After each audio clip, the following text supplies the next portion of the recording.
And many of us know how hard it is to innovate, because the great ideas don't happen so easily, and it's not so easy to find the genius, even when it's right in front of our eyes. In every industry, there is a next, a new, a never before, waiting to happen. See it sooner. KPMG.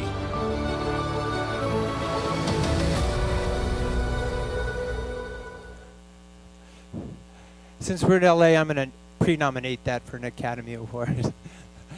Seriously, this is a paper about the Clockspeed Dilemma and solving this in innovation. So what is the Clockspeed Dilemma? Many of you know the auto industry operates on 5 to 7 year cycles. It's served the industry incredibly well. But there's other clock speeds, the consumer electronics clock speed, the software clock speeds, the mobility on demand clock speeds that have to happen together. It's not I have one or the other, it's all the above. And to solve that is the paper of the Clockspeed Dilemma. So let me show you our findings.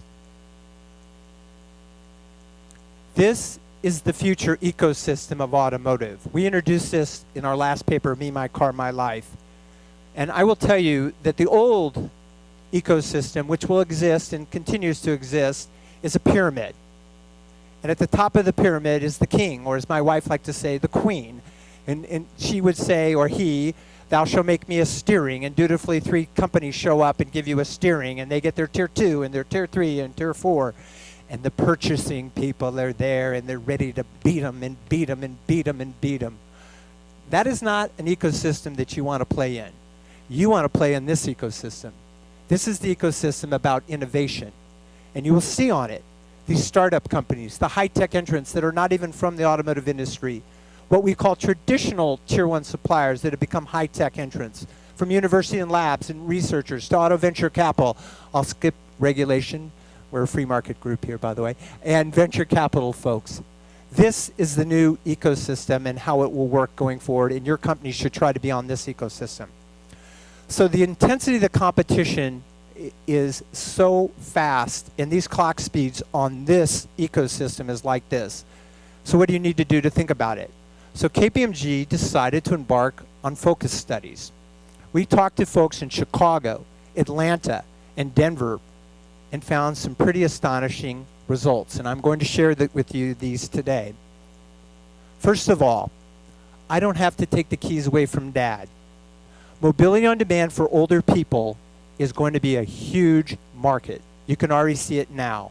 In our focus groups, and you can read in the paper the stories about people driving when they shouldn't be driving, or wanting their freedom and not being able to have that freedom because they cannot drive.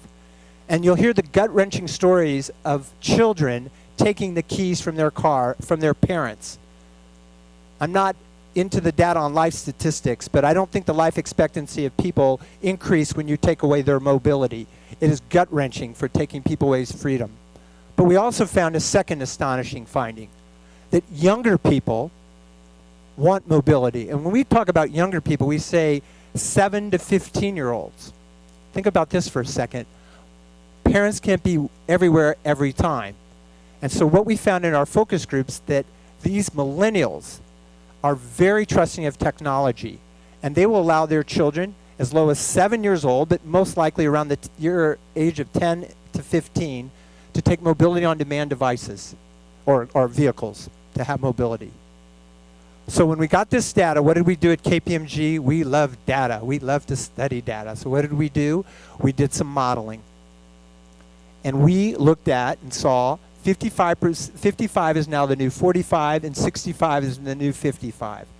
All we did, this is historical personal miles traveled in thousands by age group. And you'll see right here, we just touched the tails, the younger people and the older people. And what we found out, again, was astonishing, that tweaks, little tweaks of increasing mobility in older people and younger people have huge ramifications for vehicle miles traveled.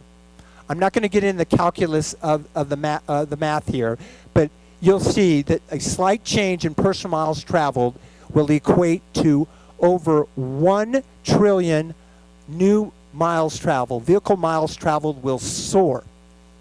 They will soar just by touching the tails of the curve. Think about that for a moment. And why is that the case? There are over 80 million boomers out there that are going to flow through this group. And you talk to the boomers, now over a certain age they won't accept mobility on demand, but at a certain age they want it. And then you have the younger tails, the millennials and their children who love technology and trust it. We did not model the rest of this group. We did not model, I'll go back, the middle. We just assumed that was status quo. And we did not model population. But if you take the combination of all the above, and you could have trillions and trillions of new miles traveled. Now, we, the ultimate optimists, believe this is fantastic for the auto industry. So those people out there that are calling for the death of the car and the death of mobility, they're wrong. Vehicle miles will soar. The opportunity in the marketplace is going to be unbelievable. And mission-specific vehicles will take on a new role that we've never seen before in the future, and they will be autonomous. So, to the punchline of our paper at the end. What will you see? The tech giants and disruptive startups are here to stay. Welcome to the world of tailored premiums. What we define as premium going forward will be very specifically tailored to different demographics that we've never seen before. There are startup companies today working on premium tailored experiences. Not cars, but experiences that will change the miles traveled.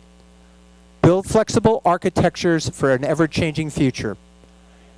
Companies need to understand that they have to be flexible versus embedded devices and the combination of thereof.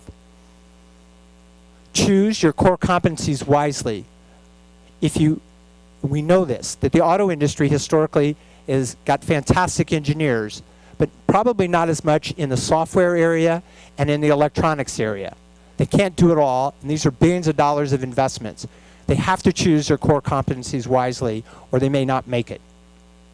Sense the ecosystem from its center to its farthest reaches. We talk about how to do that in the paper. And lastly, and this is hard, is you have to embrace failure. I always tell the story that when I go up to my boss tomorrow and I say, guess what, boss? I had a fantastic day. I failed yesterday. That doesn't go over so well. So this is really, really hard to do in a big organization, is how do you learn to fail fast, and learn from that? It is a story of innovation.